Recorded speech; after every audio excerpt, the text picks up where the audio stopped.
दोस्तों आज का टॉपिक है कि जो हमारा आरओ मेम्ब्रेन फ्लश सिस्टम होता है और यूवी सिस्टम होता है, इन दोनों का आपस में क्या रिलेशंस है।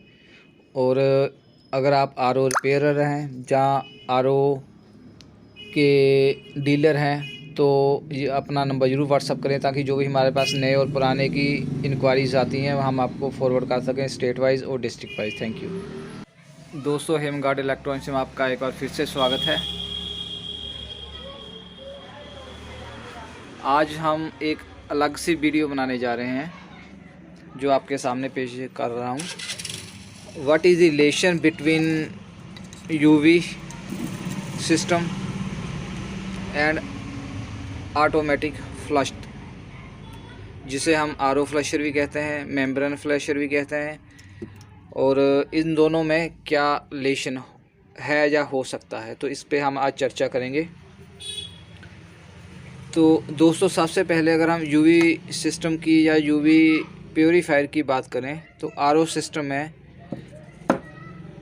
पानी प्योर होने के बाद फाइनल स्टेज में हम यूवी चैम्बर के थ्रू पानी को पास करते हैं, जिसके अंदर एक यूवी ट्यूब डालते हैं 11 वाट की, जो मैं अभी आपको दिखाता हूं निकाल कर। दोस्तों कभी भी इसको, जो इसका ग्लास वाला पोर्शन है उसको डायरेक्ट हाथ से नहीं पकड़ना है, क्योंकि इसके ऊपर हमारे फिंगरप्रिंट्स आ जाएंगे, क्योंकि हमारे हाथ जो है वो ऑयली हो सकते हैं।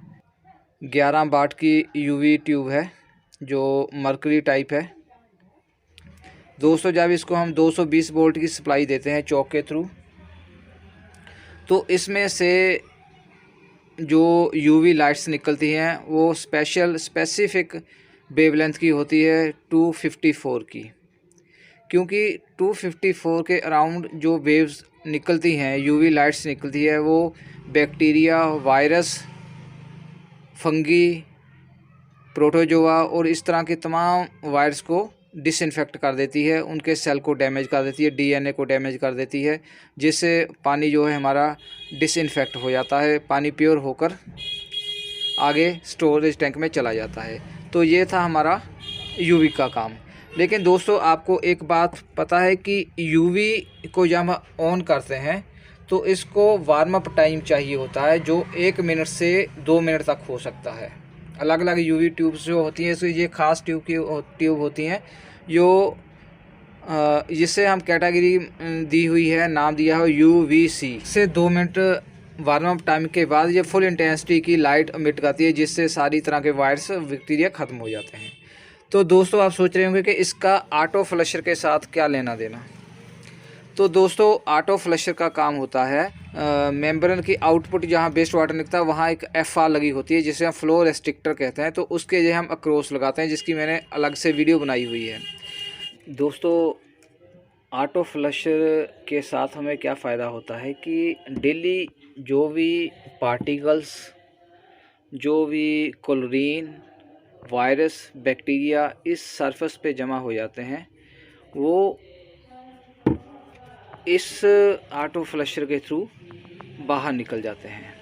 जैसे ही हम आरओ को ऑन करते हैं तो पहले 18 सेकंड इसके थ्रू जितना भी इसमें डस्ट है या और पार्टिकल्स हैं, इम्प्योरिटीज़ हैं, वो इनपुट और आउटपुट इसके थ्रू बाहर निकल जाते हैं। 18 सेकंड के बाद ये ऑटो ऑफ हो जाता है और नॉर्मल आरओ कंडीशन में काम करना शुरू कर देता है।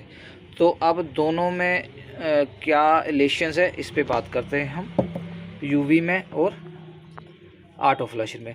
दोस्तों यूवी हमारा जो सिस्टम है, आरओ सिस्टम में, मेम्ब्रेन से जो प्योर वाटर निकलता है वो यूवी के थ्रू होकर निकलता है। तो मेम्ब्रेन की आउटपुट पे जो भी वायरस, बैक्टीरिया, एलगी होगी उसको ये डिसइंफेक्ट करता है। और इसकी जो ट्यूब है उसकी वर्किंग इस चीज़ पे डिपेंड करती है कि उसके अंदर जो पानी आ रहा है उसमें इम्प्योरिटीज़ कितनी है, क्योंकि यूवी का काम सिर्फ जो वायरस है उसको डिसइंफेक्ट करना होता है, बाकी जो फिज़िकल इम्प्योरिटीज़ होती है उससे इसकी वर्किंग परफॉर्मेंस पे फ़र्क पड़ता है। तो अगर हमारी मेम्ब्रेन बिल्कुल साफ़ है और प्योर वाटर दे रही है, तो उसमें अगर कोई कितनी भी मिनिमम इम्प्योरिटीज़ हो, इम्प्योरिटी मीन्स वायरस, बैक्टीरिया हो, तो उसको ये डिसइंफेक्ट कर देगी यूवी ट्यूब। अब अगर हम इसकी बात करें, इसको डेली क्लीन और रिफ़्रेश कैसे करना है, तो ये डिपेंड करता है हमारे आरओ फ्लशर पे। तो आरओ फ्लशर के यूज़ से हमारी यूवी की परफॉर्मेंस भी बढ़ती है, ये इसमें डायरेक्ट रिलेशंस है। तो आगे बात करते हैं। जितना भी मेम्ब्रेन के अंदर बैक्टीरिया, वायरस, सेडिमेंट डिपॉजिट हुए होते हैं मेम्ब्रेन के ऊपर, जिसकी वजह से उसके ऊपर स्केलिंग या डस्ट पार्टिकल जमा हो जाते हैं, बैक्टीरिया जमा हो जाते हैं, तो ये उस एफआर को बाईपास करके उसको इसके थ्रू जो है बाहर निकलने का रास्ता मिल जाता है। और जितने भी वायरस, सेडिमेंट, क्लोरीन, ये सब जो तत्व होते हैं वो तत्व बाहर निकल जाते हैं इसके थ्रू। और इसका मोस्टली जो टाइमर है वो हम देख लेते हैं। ये ऑपरेट होता है जो SMPS की आउटपुट होती है 24 वोल्ट उस पर, और इसका टाइमर जो दिया हुआ है वो दिया हुआ है 18 सेकेंड। तो दोस्तों अब मैं आपको एक बात याद दिलाना चाहता हूँ कि मैंने क्या कहा कि यूवी के साथ इसका क्या रिलेशन है। तो दोस्तों जो यूवी का वार्म अप टाइम है वो है 1 मिनट से 2 मिनट तक। मतलब कि फर्स्ट 1 मिनट में या 2 मिनट में जो पानी इसमें से गुजर कर जाता है वो पूरी तरह डिसइंफेक्ट नहीं होता है। तो दोस्तों अब उस पानी को हम यूज़ करेंगे तो थोड़ा रिस्क रहेगा, क्योंकि उसमें वायरस हो सकता है पूरी तरह से डिसइंफेक्ट ना हुआ हो। और अगर हम उसी टाइमर का फ्लैश आउट टाइमर उसी टाइम के साथ मैच कर दें कि जहाँ ये 18 सेकंड है, इसकी जगह ये 1 से लेकर 2 मिनट तक हो जाए, कि जितना पानी यहाँ से निकल रहा है बाहर जो आरओ सिस्टम में है, वो यूवी को जाने की बजाय, मेम्ब्रेन को जाने की बजाय पहले 1 या 2 मिनट का वो सीधा फ्लश आउट हो जाए इससे।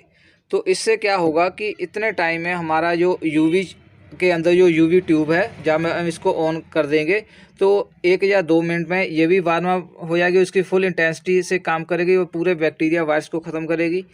और इतने टाइम में हमारे जितने मेम्ब्रेन के ऊपर वायरस, बैक्टीरिया जमा हुए हैं तो वो भी निकल जाएंगे। और इससे फ़ायदा क्या होगा, जो फ्लश टाइम बढ़ाने से वो मेम्ब्रेन का जो सरफेस है अच्छी तरह से क्लीन हो जाएगा। तो दोस्तों होप करता हूँ ये बात आपको समझ आ गई होगी, और कोशिश करूँगा कि हमारे पास ऐसे टाइमर अवेलेबल हों जिनका जो फ्लश टाइम है वो 18 सेकंड की बजाय 1 मिनट से लेकर 2 मिनट तक हो। तो नेक्स्ट वीडियो में मैं अगर मुझे टाइमर मिला ऐसा तो मैं आपको ज़रूर इन्फॉर्म करूँगा। Thank you.